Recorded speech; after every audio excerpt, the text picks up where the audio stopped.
அக்காலத்தில் இயேசு அவருடைய சீடர்களும் மலையை விட்டு புறப்பட்டு கலிலேயா வழியாக சென்றார்கள்.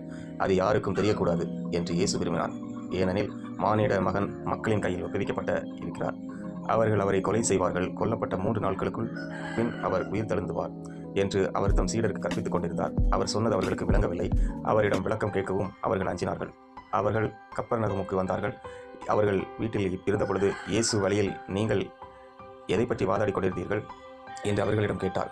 அவர்கள் பேசாதிருந்தார்கள். ஏனெனில் தங்களுக்குள் பெரியவர் யார் என்பதை பற்றி வழியில் ஒருவரோடு ஒருவர் வாதாடி கொண்டு வந்தார்கள். அப்பொழுது அவர் அமர்ந்து 12 கூப்பிட்டு அவர்களிடம், ஒருவர் முதல்வராக இருக்க விரும்பினால் அவர் அனைவரிலும் கடைசியானவராகவும் அனைவருக்கும் தொண்டராகவும் இருக்கட்டும் என்றார்.